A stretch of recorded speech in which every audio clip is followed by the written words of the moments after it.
Why do you say that, Father? You aren't afraid, are you? No, but I respect some of the superstitions of others. Often they are founded in fact.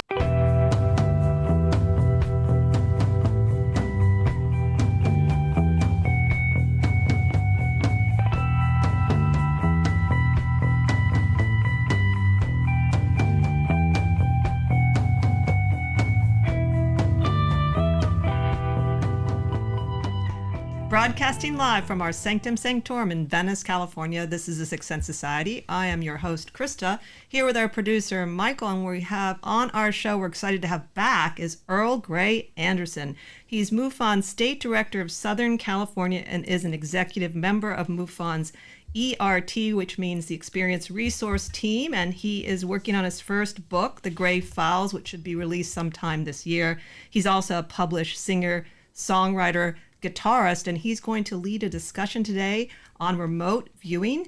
And we have also coming back on the show our friend Matt Abshire, and he is a very successful restaurant owner. He's the owner of the famous Vitello's Rendition Room and the Velvet Martini Lounge in Studio City, and I think you're also a comedian. Yes. Yes. So I forgot to say that last time, but he's coming on the show because he's also very enthusiastic about this topic and a good friend of Michael's. But before we get started, Michael has a few announcements. Hi, everybody. Welcome back to our show again. I'm really excited to be doing this episode. We've wanted to do remote viewing for a long time now. We're going to finish the month next week with a 90-minute magic special, and we do have author Brandy Williams and our witchcraft practitioner Sandra Inman and our ceremony magician Mavius Lynn on. So great way to end the month, and then we're into October with all our paranormal friends. We're going to have some TAPS people on, and Holly from Holly's Haunts, and Jessica from Mystic Mittens, and the show, I think, with Jim McGrath. So it's going to be a lot of fun to get through to the end of the year, and then of course, in December, we're on hiatus for a month. But get all the information on our website, sixthsensesociety.com, SAXTH, all spelled out. While you're there, buy us a coffee on Ko-Fi. But most importantly, click like and subscribe. That really helps us tremendously. So don't want to take up too much time today because this is a big topic, and so I'm going to kick it back to you guys. So take it away, Krista and Great. Matt. That's right. So welcome both of you, and thank you for coming on the show today to talk about this great topic. Like Michael said, we've been waiting to do this topic now for quite a while, so thank you for being the one to bring it to the show. My pleasure. Very interesting topic, and it is close to my heart, actually. I've been aware of remote viewing for quite some time. I think that my first voyage into that was reading Ingo Swann's book, Penetration, which is a short volume, but mind-blowing. If anybody has not read that book out there and you're interested in this topic, that's a really, really great place to start. I think it's about 130 pages short, and it's an amazing, and Ingo Swann actually did remote viewing for the CIA and various other government groups. So is Ingo Swann one of the earlier people that sort of put it on the map? Yes, yeah, that was Ingo. Now, the way the story goes is that the Soviet Union had been dabbling in remote viewing first, and apparently had discovered certain secret sites that we had that they shouldn't have known about. And this was when it came to our attention, I'm sure through this, our spy network. Everybody's got one, and we have one, of course, as well. So we started up experimenting with this apparently way back in the 60s. I've heard that we tried remote viewing the missile sites at Cuba was one of the first targeted points of interest that we were interested in. But back in 1972, Ingo was asked to put together a sort of a control group set of experts that would be working for the military at the Stanford Research Institute through Stanford University. Ingo was the gentleman who went and was looking for other people that had gifts or possible gifts at this, telepathy and ESP and being able to access distant sites remotely. So folks like Russell Targ, Joe McMoneagle was another strong player, and Hal Puthoff, who we still see on the lecture circuit. And I guess, you see Joe McMoneagle out there too pretty often. But that's kind of where it started. They came up with a regimen of practices that were pretty infallible. They didn't want, for instance, Uri Geller. They were interested in him, but they wound up kind of cutting off their work with him because of his ability to do sleight of hand and things like that. And, so even though they were getting some really good hits from him, they weren't quite positive that it was coming from where it was supposed to be coming from. These guys were serious. They would have the people that were the senders and receivers, they would actually have them sit in a Faraday cage, which disallows for any radio signals or any input from the outside world to affect the results. In one experiment, they sent different senders to various sites in San Francisco, like a fountain. Some were sent to a windmill farm, actually. Their pool where they were sent, and they were sending their thoughts out to the control receiver group that was back at Stanford. And what they would do is use automatic writing. You'd get into a trance state. Goes back to yogi practices, actually, remote viewing. If you read the Vedic scriptures in Indian Sanskrit, this is something that yogis could do, apparently. And so you have to be in a meditative state to do it. But the guys that were receiving these images, they drew like a windmill farm. The guy that received the image of this pool, he drew everything exactly like it was, but he put 2 water tanks next to it. And they were going, well, this is all exactly what this guy was sending to you, mind to mind, except for these 2 water tanks. We don't know what that's about. Later on, they saw an old photo of the site from 1919, and lo and behold, there were 2 water tanks next to this pool. So apparently, remote viewing, ESP telepathy, is not constrained by space or time. And it's the whole way it works is through non-local awareness. It seems like also for people that don't know about the method, is it involves sketching, correct? The sketching, yes. and to basically bypass the analytical mind. Is that one of the reasons? Exactly.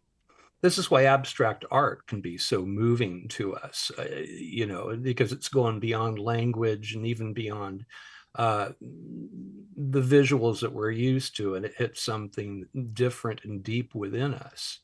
And, makes it more than just a bunch of scribbles or paint splatters, Yeah. There's a deeper world that's out there, and it's also within us. We're part of that. That's the whole idea of non-local communication, non-local, having a sense of being part of the whole, rather than, well, for instance, here's a quote from Albert Einstein. You may have heard of him. He said, "A human being is part of the whole entity called by us as the universe. A part limited in time and space. He experiences himself, his thoughts, and his feelings as something separate from the rest, which is a kind of optical delusion of consciousness." Leonardo da Vinci, he said, "Develop your senses, especially learn how to see. Realize that everything connects to everything else." And it's that sense of reality. I mean, physics bears this out, since we've learned about quantum physics and about how every point in the universe is actually connected to every other point in the universe, that space and time are just kind of illusions, or as Einstein called them, delusions, that we've sort of settled upon as humans, that limit us. And remote viewing, ESP, telepathy, and all the other special arts that are related to this, they're pretty much in that same milieu of thought, that every single point in the universe is connected to every other point, and that distance and time are irrelevant. Yeah. I always thought it was interesting, any, research that I did where I looked into remote viewing, is that you only, like what you were just saying earlier, notice that it has come about almost like given birth to, at least in our, popular culture during the Cold War. Because it was a remnant of that, so that we found out that Russians were working some of these things. And then, of course, we were in this, I'm taller than you kind of battle the whole time. And so anything they did, we would try to figure out and do as well. But this, I think, goes beyond that, right? Like you have Edgar Cayce, you have a lot of people probably not even ever written about in history that did these types of practices on a regular basis as well, right? Sure. This is my feeling about it. We were talking a little bit about this before we went on air, but I feel like, and a lot of people are talking about this, that our senses were kind of honed down by evolution, and maybe society and religion and things like that helped this constraint of our senses to in honing them down to the 5 that we usually, acknowledge. But it goes back to when we were still swinging in the trees and predation was our greatest concern. And so if you look at our senses, it's kind of about survival, threat assessment, so we can, pattern recognition. This is why we see faces in the clouds. This is why we see, you look at a car bumper and the 2 brake lights, Pareidolia. Yeah, that I know. Yeah, it's like faces on the freeway, because we're hardwired to look for threats, and that was the threat. Is a predator that might eat us. It's honed down to threat assessment, mating, and food, pretty much.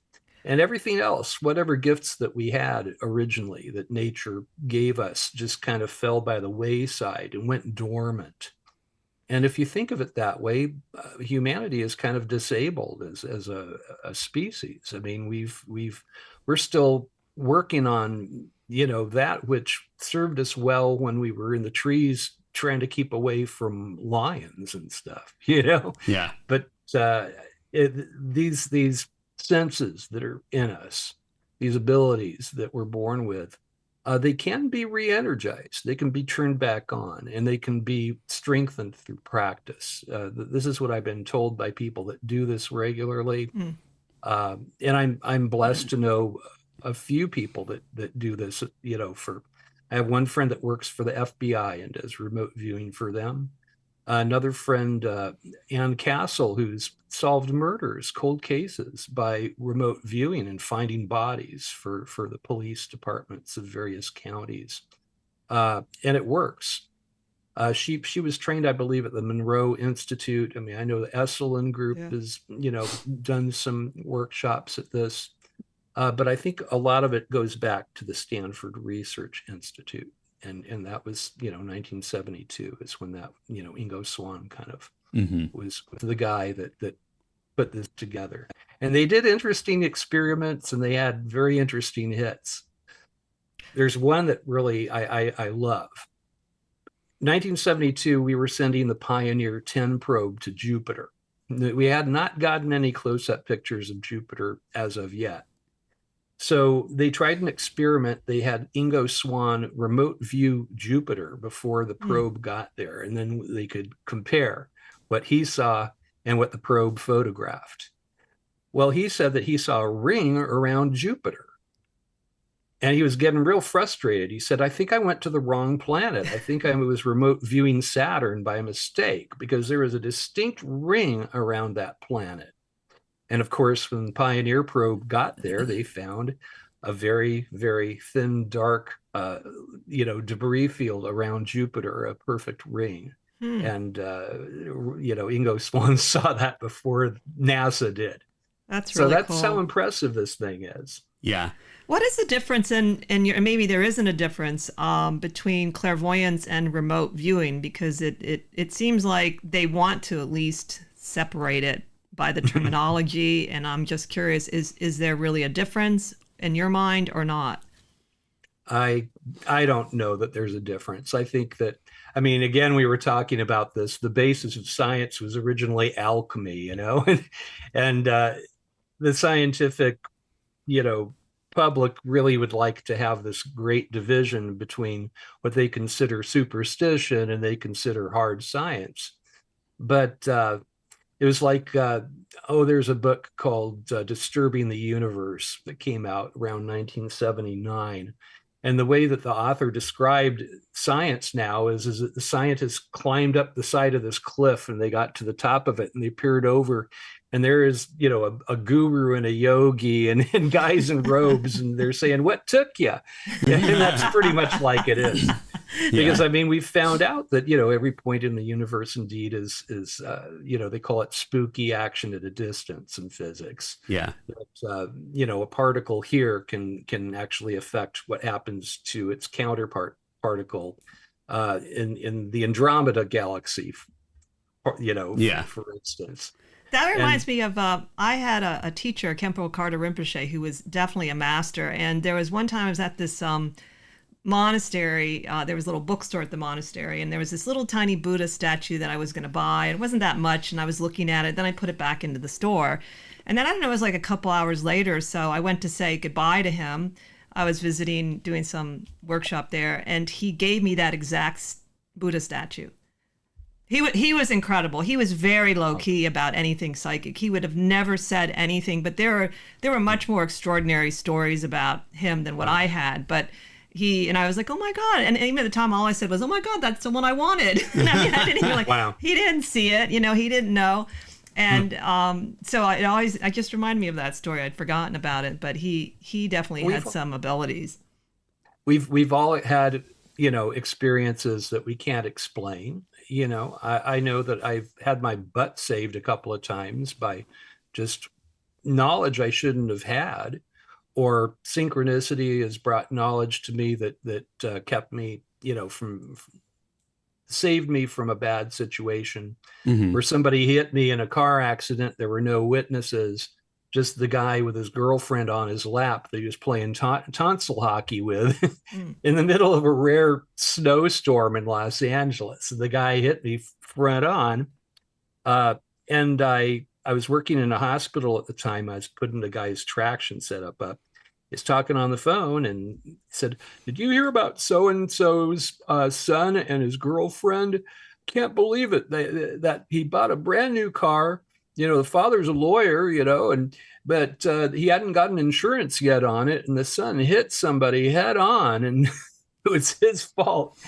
And so, I mean, how does information like that come to us? It felt like this dispensation. It shouldn't have happened. It was too great. You know, the coincidences were great. Right. And, you know, I was able to call the guy and say, "Hey, I'm sorry to hear about your dad's car. And I'm sorry to hear about your dad's insurance, you know, not being up yet. And when are you going to pay me for the damage on my car?" You know? Yeah. Now, that was arcane. That was just like a weird, you know, synchronistic thing. Right. You know, either, I don't know how that kind of thing happens. We've all had moments where we felt some telepathic connection, or you know, voice tells you to not go on that airplane. Heard that a few times. Yeah, and it's weird that it seems like we all have grown up with a series of these events that have happened within our lives, when it's kind of obvious we're still very much tapped into the Akashic. Sometimes you know, it's super common. You'll think of somebody and then the phone rings, Right. you know, and it's like, well, that was right before the phone rang, you know, that I weirdly thought of this person, you know, and that we're all there, but it's how much focus that we put on it, you know. Just like the way that I was told is that we all have the ability, but we don't ever use it or train it, so it doesn't really fully develop in the same way that, you know, some people are better at it than others. Like, and I'm sure just like everything else in the Cold War, whenever Ingo was putting a lot of this stuff together, it was trying to take a scientific, factual basis of whatever this weird thing is that we know of, and let's put it through all the ringers to try to see if we can nail something solidified down and a way to use it, you know. And the same way that you can have a, someone who trains once they are in their 30s at like trying to play the piano or a musical instrument, and they can get pretty decent at it, by the time they hit 35. And then you can have a 4-year-old who's on stage just mind-blowing everyone, because they're already kind of tapped into that and they just immediately went into doing it. I think that's the way that I was explained remote viewing, is that we all have this ability, but to varying levels amongst everybody, and whoever works on it, is those who can actually take it and develop into something that can be useful. And I think that's where it's hard in today's day and age, because you have some people who do devote their lives to working on these things, and they do get called by whether it's the CIA or the FBI or even police departments to go help, solve cases. And you have others who are just kind of bombarded with this, that never develop it at all, but they have these weird instincts that tend to happen all throughout their lives. There's a noise to signal ratio to this thing. And we live in a very noisy society right now. Every second is filled with the phone doing this, and I'm as guilty of it as everybody else. But you can't do that and get this sort of information from the universe. You mentioned the Akashic record, and I'm a firm believer in that. There's sort of like this library of knowledge. Maybe it's the collective human consciousness that we're talking about. It's where myth and everything else, Joseph Campbell, of course, the hero with 1,000 faces, was very interested in this sort of thing. And it comes up a lot in ufology, especially in high strangeness cases, where, people will have some sort of arcane knowledge that they shouldn't have, but that, that came down from somewhere. Musicians are aware of this ability. The Grateful Dead, okay, old deadhead here, but is a very, very good example. They would use substances to do this initially, but they got to where they could do it regardless. Is where they became one animal. Their minds, they were able to blend, and their songs would go one into another with no pause, no communication between them, no set list. But they were working telepathically. I believe that they had read a book by Theodore Sturgeon, and darn, I can't remember the name of it, but it was about the novel's premise was these 5 sort of miscreants in society, but they all had these telepathic gifts, and they came together and they became something almost godlike, with all these psychic abilities and able to transport objects with their mind, and do apportations and things like this. And so the Grateful Dead took that as a model for the band, and it worked beautifully. I mean, anybody that's ever listened to their old concerts, sometimes, they would turn on a dime, and nobody came up with that idea. It wasn't like they practiced that segue from one song into another that just suddenly, bam, happened. But there was a communication that they attained. And apparently that's what they still kind of expect from their members. If you want to play in Dead and Company, I guess was the newest, way that the band, they keep it going. Mm-hmm. I think there's just 2 original members now. But you have to be able to read the other musician. It's improvisational jazz, same thing. That's what I was going to say. Is it reminds me a lot of jazz, and even in the comedy world, improv, where you do a lot of mind meld practices before you even begin to go to do a show. Yes, you do. Yes, you do. I wanted to get back to what you said earlier about how it's more difficult because of the noise. Because I was reading and what are some of the sort of things that help to remote view. There was in Real Magic by Dean Radin. He gave this list that was developed by Rhea White in the 1960s, who was a parapsychologist. And they're stuff that you would think they're kind of no-brainer, but these are like 5 things that help remote viewing. 1 was relax, 2 was stabilizing the mind, 3 was directing the mind, wait with expectation, and then look for a feeling of conviction. So I thought that would be interesting thing to talk about for people that might be interested in trying remote viewing, even just for fun. What would you recommend? Because I know you also teach it in your class. Funny, I just had a message from one of my students just went across the screen. So synchronicity. Yes. Well, I teach a class in ufology at Otis College of Art and Design, and it is a credited course. You can actually, get a credit in studying about UFOs. The professor I teach with is Dr. Heather Joseph Witham, PhD. Folklorist is what her doctor is in, but she knows that it's more than just lore, But anyway, we do have one session that we do with the class that's devoted to remote viewing. We talk about the origin of it. We talk about Ingo Swann and Russell Targ and all those guys. And we have the class try it. We don't have a Faraday cage for everybody, but we'll put we'll put like the lion's share of the class on one side and have them try being the receivers. And then a few of us try to be the guys that project an image. And Heather will bring up a random image on her computer screen that only we can see.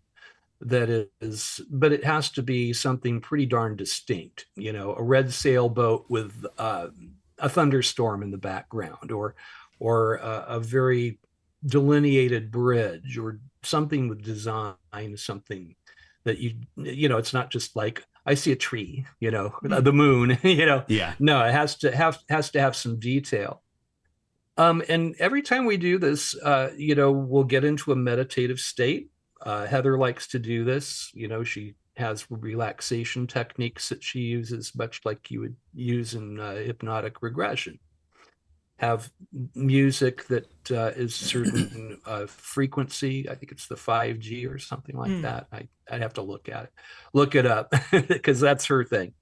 But anyway, once the class and ourselves were, very calm, just kind of in a meditative state, then we'll project the image and we'll have the different students draw what they're seeing.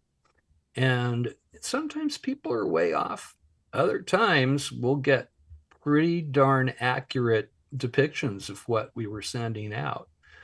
More so than you would get if it was just random, occurrence. So it's something you would consider a hit, right? Mm-hmm. We've done this 3 semesters now. We haven't done it this semester yet. It's probably come in a few weeks, but it'll be interesting to see what we get and what happens there. What would you say is a percentage of something that would be more of a hit than something that's completely off base? Would you say it's more than 50% is kind of on track, or is it right about 50-50? It kind of depends. It depends on the people. It depends on again, it's that noise to, signal ratio. And some people are more attuned than others. Yeah. It is a gift, although I think we all can do it. I'm hard pressed to give you a hard number because it's varied from class to class. Sometimes it's been like 50%. Other times it's just been a couple of people out of, say 30 kids that got the image. But we always seem to have somebody that will catch the image. You'll at least you'll see that there was some information that was passing there. And that's what remote viewing is all about. It's interesting too. I'm curious about like if it's like walking into a library, right? You can move into a different space where there is information.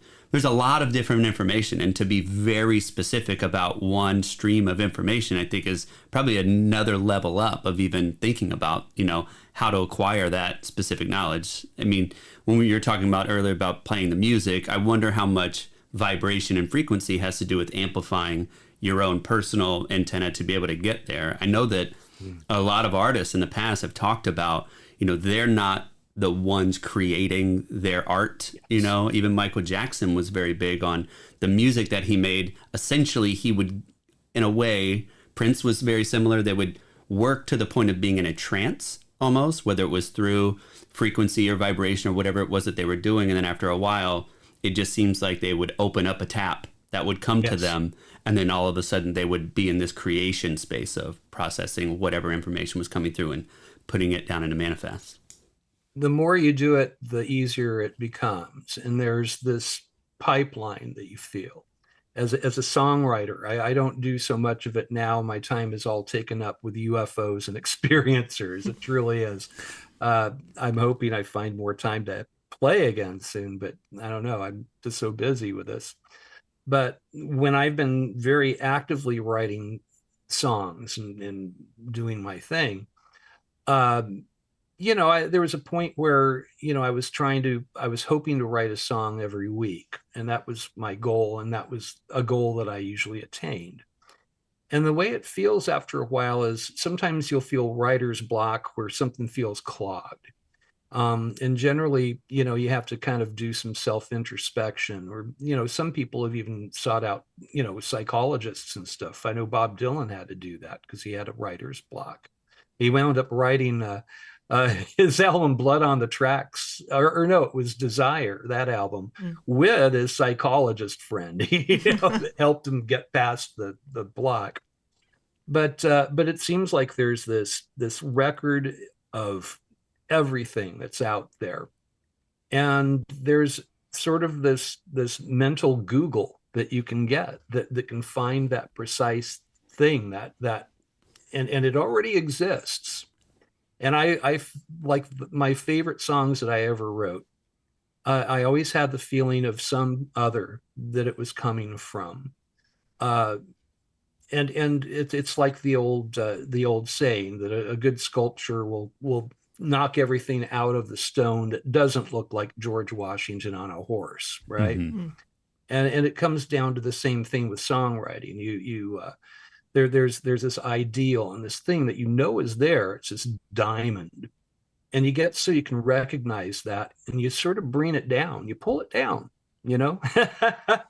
and that's supernatural. That's not. And although maybe, again, maybe it is natural, but we think of it as super because we don't usually do that. We're so used to just, the physicality, and it's outside of our norm. Yeah. I think I remember reading a really good description of Mahamudra by someone that actually was English speaking. And I feel like my best poems, it's like they just arise, and you still have to develop your craft. Like, I'm one of these people, I don't think, except for the exceptional people that maybe they just did it in their last life and they have already developed it so soon. You still have to develop your skill, especially if you're playing an instrument or something. But there's this sense of something arising out of the natural state of the mind. And so I feel like my reading experience, I think we don't give enough credit to the human mind, that we don't understand it. Psychology barely knows anything about it. In fact, I think the magical mind and also mystical mind teachings are way more informative than, as much as I've read, especially Jungian psychology. They have some extreme biases, like especially with dreams, never being psychic. I can tell you, I've had psychic dreams. Many people have had psychic dreams. Freud had a psychic dream, and we know because he wrote it down. So, I mean, it's like crazy how they get in their own way. But I feel like it's just not coming down. I feel like it's something arising from this natural state of the real true mind and not what we think mind is. I'm interested in I can go with that. How it relates to ufology, because that to me is a very, very interesting topic, in that I think that I'm curious if we had the actual statistics in front of us, if we could look at it, that the people who do work on these types of things, the people who work on developing the mind and trying to tap into the Akashic themselves, or work on, self-hypnosis, remote viewing, are the cases of those being able to witness or see or connect with UFOs higher? And that could also be, like you were saying earlier, the ratio of the signal itself as well compared to the noise. Are these just people who have cleared the noise out enough that now they're able to connect and see with these craft? There are certain people that seem to UFOs, they see them a lot. you know, there's the experience prone personality, and I notice it all the time, and it's not bogus. It's a real thing. Ingo Swann, in his book Penetration that we were talking about earlier, he had a close encounter with an anomalous craft. It was a flying saucer, came up out of the water. He was told from another guy, I guess, that did remote viewing to be at this locale, and he went and he saw this, and it had quite a profound effect upon him, apparently. But I mean, it's like the CE5 thing, and a lot of people misuse that and charge thousands of dollars to look meditative and all that, and see a little light flash or whatever. But I know a lot of people who are, I guess you would call them sort of mystic-like, who feel like this is not so much paranormal, but is part of normalcy, that we need to expand our idea of what normal is. At Renario Hernandez, for instance, he is the founder of or Edgar Mitchell's, Edgar Mitchell, the astronaut, chose to run the Free Group when Edgar was unwell, and he took over after Edgar passed away.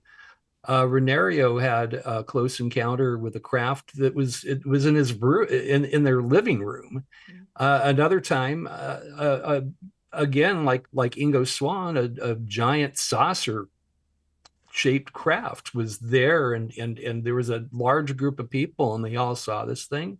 It was not some ethereal thing or a atmospheric phenomena. It was nuts and bolts. But Renario is the first person to tell you that there are different contact modalities, and he sort of describes it as a wheel, and with all these different spokes leading to the same thing in the middle. And definitely telepathy, remote viewing, certain ayahuasca, certain things are actually part of the same whole, which we call the phenomenon, but is much larger, I think, than we give it credit for. Some people see that, other people are kind of stuck in their old kind of 1950s way of looking at it. But I think all this plays into it, and especially you never hear of an experiencer who has an ET speak to them in word. It's all line to mind. Mm-hmm. Always. I have one, you meet interesting people as state director for MUFON. I was introduced to one interesting person who lives among us. I'm not going to go any further than that, but apparently is known of and sometimes used by officialdom for remote viewing and things like that. And, she more or less, she said that humans have this disability, and it's worldwide, and it's really harming us, that we need to get that telepathic connection back and to work on that thing. That may be the only way to save us, because you know what? You can't go to war with somebody that you relate to. If you feel connected to somebody, that you see it, that's your brother or your sister, that we are all part of this whole, that there isn't this great division, you're not going to be dropping bombs on those people. You're not going to be aiming ICBMs at them. And when you feel that connectedness, you're not going to trash the world, and that is what elevates you. I think the raising your vibration isn't ignoring your emotions, but it's it's finally seeing things in a quantified sense rather than the old Newtonian, everything's separate. You drop a rock, it hits the ground, and that's reality. And we see that that's not the way the universe is constructed. We're mostly vacuum. If you took every single human on the planet and you took their atoms and you took the space between the particles, you put them together, every single person on the planet would be compounded into the size of a sugar cube. That's how ethereal this world that we live in. I mean, we're already ghosts, but we think that everything's, this solidity and impenetrable. impenetrable. And I guess that's the whole idea behind Ingo's book, penetration, that things are not impenetrable. That things, there is an ethereal quality to reality itself, almost like a matrix-like quality. Make of that what you will. And when we can see things that way, and we lose the distance between each other, and we can, not limit the mind's power, I think that is what elevates our vibration. That's what makes us better creatures, better humans. And according to my friend, the interesting one I was talking about before, this isn't just something that it would be nice if we would do. It's essential. It's essential. Well, I will say there's still this sort of snobbishness, stigma, having been in one of the few people that have worked their whole life in the metaphysical world and made a living from it. I couldn't even acknowledge I was a metaphysical person until I was 50. And because no matter what people say, it sort of still either puts you in a weird category, or, you're kind of a fringe person. And I was very uncomfortable because I also studied science and was going to be a marine biologist at one point. And I find that there's still this, like, you look at the remote viewing website of like IRVA, International Remote Viewing, and all these white men presidents. There was one woman. And you look at the tarot world and the psychic world, there's a lot of women and a few men like Michael. And there still seems to be, I think, a big gap between really being interested in how it all works. Not just remote viewing, not just tarot cards, not just numerology. How does it all, because they really do belong together. There really shouldn't be a separation. Yeah, I get curious a lot about how many things of that nature, why they've been separated into being mutually exclusive, as opposed to the fact that for people like us that look into these things, they seem to go together. It's almost like the argument for, most spirituality or religion and science as well. The deeper you go into both, the closer you start to get to things together as opposed to them being opposite. And so the further you go back in history, the more that you also notice that any time that science is studied, it's very closely related to philosophy, spirituality. The further you go back, the more that those are there. But now where we're at, it seems that those things have been divvied up really hard. And it's a chicken and egg, kind of a conundrum where you're wondering, was this a purposeful decision to keep people focused in one way only on material reality that doesn't allow us to tap into the things that we are possible to, so we're closed off to that? Or did it just arise organically out of the way that the culture itself has grown? Yeah, those are... Quantum physics tells us that the nature of things is magical, that it's more aligned to, magic and alchemy than it is to some hardwired, blockish thing that some, boring god decided to concoct. It's all limits and hard corners, and that's not the true nature of things. And we're finding that, every point in the universe is connected with every other point in the universe. That's physics, that's science. Didn't come from my tarot deck back there. And using the tarot, tarot is a randomizing. What it does is it throws random things at you, and it causes you, it's like an ink blot test. My friend Greg Bishop says the same thing about UFOs. He says UFO sightings are like an ink blot. It tells more about the person actually than who is flying the object sometimes. In fact, it may be a co-creation situation between us and this other intelligence from another. I tend to lean towards interdimensionality as probably the main, source of where anomalous UFOs come from. Although I think that the interstellar thing probably plays into it as well. But, Greg would go a step further and say that we're co-creating these UFOs with this other higher intelligence. I kind of like that. Jacques Vallée liked it. He sat there for Greg's lecture. I believe it was at the Esalen? That was at Esalen, I believe. And Jacques was just like he was jaw dropped, and he came up to my friend Greg afterwards and just told him that he loved the idea of UFOs as an ink blot test. But there's this interaction between us and the universe. We're not separated from it. The idea of the scientists somehow being separate from the experiment was disproved by the double slit experiment. If the scientists expected light to act like a wave, it showed up as a wave. If he expected to see a particle, it would show up as a particle. And they had to come up with a sort of a BS word for it, wavicle, which is nonsense word. It's like like Jabberwocky. Right. I hadn't heard that one. But apparently Alice in Wonderland is more in tune with what reality really is than what we usually perceive. And you're never separated from an experiment. And I found this as a ufologist, as a scientifically based ufologist, grounded in sciences. Medical career behind me, the biochemistry and all that, and an amateur astronomer since I was a teenager. And but when you think that you're outside of the thing that you are observing, whether it be a UFO or whether it be a quark, you have a misconception there.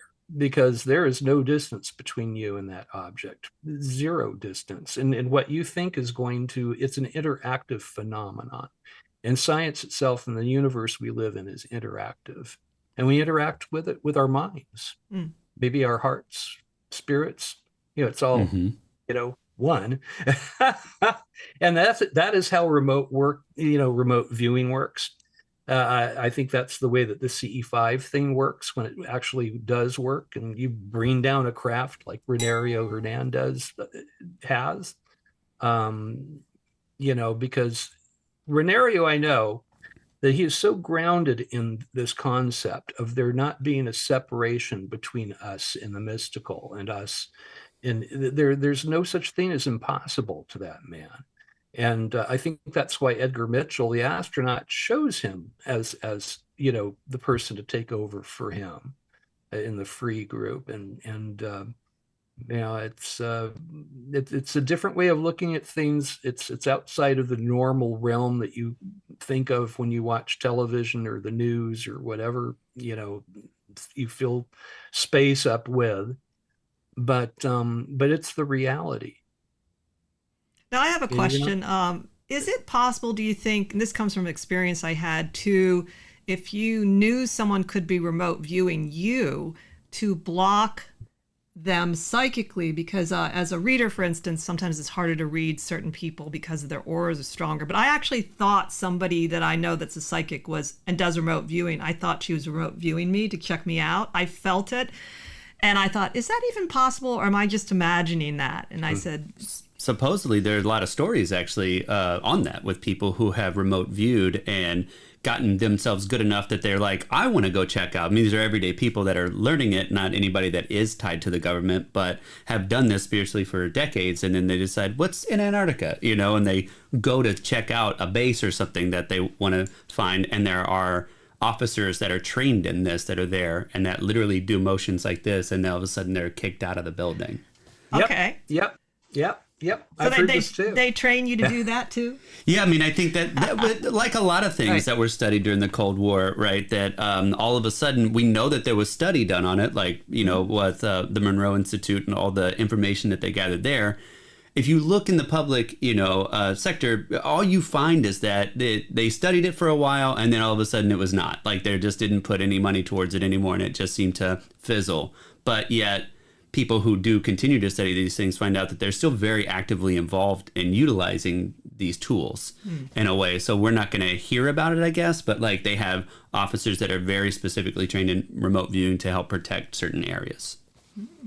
Makes sense. I mean, so then it could get really interesting if people start developing it and then people start being able to stop people from remote viewing, then what is the next psychic step? What gets developed? There's got to be something else you can do. Like something else. It's like one of those Chinese puzzles, you have to do every little bit of it, and that's, there you go. That's interesting. Sequence and fractals, and I think that the universe is based on a fractal equation. Arthur C. Clarke sure thought so. He said the Mandelbrot fractal is God's thumbprint, and it's all about repetition with like tiny differences each time. Yeah, alternate Fibonacci universes. sequence of possibilities throughout the entire universe. Yeah. In a universe of infinite possibilities, there's no limit to your possibilities. Anything's possible. So there you go. Well, have either of you? This is a question I'm curious about because I've tried to dabble in this a little bit myself. But have you ever had any actual experiences that have shocked yourself, like with remote viewing, where you've attempted to put yourself in a meditative state and at least psychically go somewhere?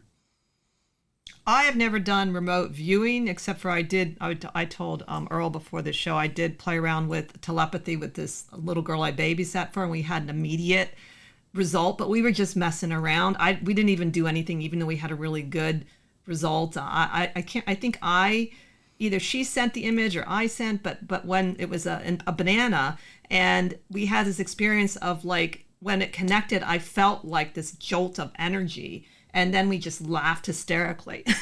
But I don't even know. It was like a game. We were just, because we were into, I don't know, probably read something somewhere, and I was just finding things to do with her.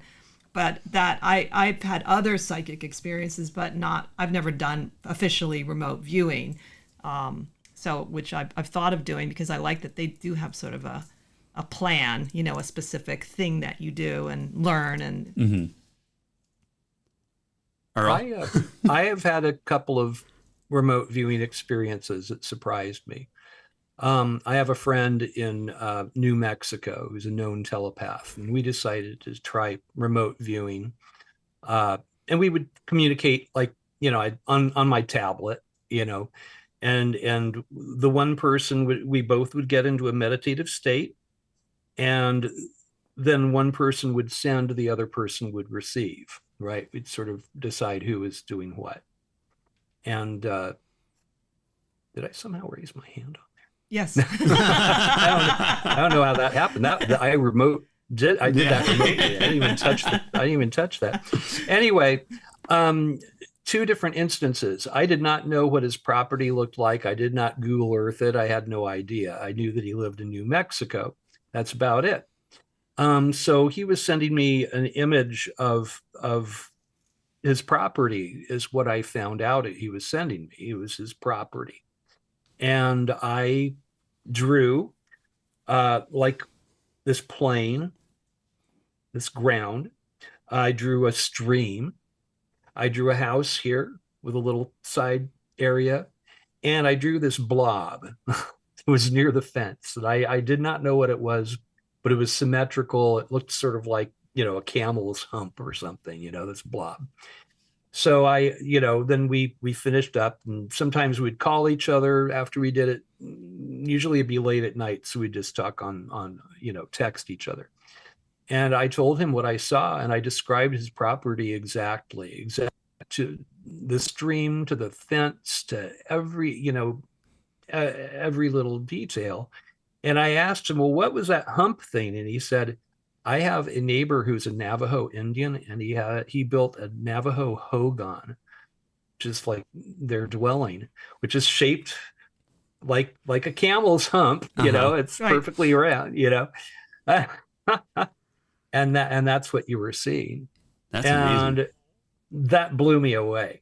Another time I was the person who was sending, and he was the receiver, and I sent him, I had a Paul McCartney album sitting next to me on my sofa. So I concentrated on that, and I sent it to him, and he said, it's the Beatles. It's something about the Beatles. It's a record? Is it a Beatles? It's a Beatles album. I said, well, it is a Beatles album, Paul McCartney's album, Tug of War. That was pretty wild. So we had a few hits like that. I think I was better at receiving than sending information for some reason. But that's my experience. It does work, and you can practice it. My friend that works for the FBI, she does highway telepathy with her kids and her grandkids. What they do is If somebody's driving too slow, if they're driving erratically, you don't, flip them half a peace sign. You don't yell at them. You don't think negatively. She said you have to clear your mind first, and you can't have any anger there because they'll pick that up before they pick anything else up. So clear any anger you have out and just ask very nicely, could you move your car? Could you drive a little faster? Could you drive a little more safely? I've been trying this. My wife has even been trying it, experimenting with it, and it seems to work. And it's better than road rage. Absolutely. And this is just a practical way of learning how to do this, and it gets stronger by practice. So that's a kind of a good everyday thing to do in LA for sure. Oh yeah. Oh, God. Yeah, we made our freeways here just receptors for anger. Oh yeah. Oh. So do you have any thoughts about where you think remote viewing might go in terms of it? It seems like more military and more like police are drawn to that form. I'm not saying only, but that's the perception. And is this going to become, even though it does seem to be studied for a while and there are books on it, do you think more people might get involved? It could be used for all kinds of things. Yes, I hope so. I mean, I hope it's used for positive things and for bringing us together. There's nothing more positive than knowing that we are connected to every other human on this planet, as well as every other being on any other planet, no matter how remote, and everything else in the universe. All is one. It's the old, Buddhism. It's in Indian Hindu philosophy, and there seems to be a concept of that pretty much in every culture. So I think it's something that we know, but when we put it in practice, maybe it can make us better humans. And ultimately, I mean, again, you're not going to bomb the person that you are one with. I believe that it can. I think that just like any tool as well, I think once it hits the larger population, that's whenever creative stuff and good positive stuff can come out of it. And during the pandemic, the Gateway tapes themselves, which are from the Monroe Institute, really took off on social media. And so you had a lot of young, adults who were now all of a sudden being introduced to these ideas and working on this. I mean, that's how I attempted remote viewing was, they don't say specifically that it's remote viewing, but that's what the meditative process is that it gets you out of yourself and kind of into anything that you want to see. And for me, it was shocking results. So I think it's very interesting that I think whatever use can come out of it will be whatever we, take and use it as a tool to be positive with it. It's easy to see how the military would take it and try to make it a tool to, use to block things. Yeah, with of course. Everything. Well, I mean, like the space program came from the V2 rockets that Werner von Braun, designed for Hitler to bomb, Liverpool with. And that was where, I mean, it seems like, that's what the military does, but they're the guys with the bucks. The trick is let's get it away from those guys and see what positive stuff we can do with that technology. Yeah. I think that could be another show because I'm a more pessimist based on the Buddhist and yoga teachings is they downplay any psychic abilities and because sometimes we're not ready for them. And it seems like remote viewing, you can have probably a not developed psyche and still learn to do it. So there might have to be some kind of correlation with also developing our emotions and our balance in ourselves so that we would use it in useful ways. So that could be a whole nother show, I think. Hence all the mystery schools and all of ancient history.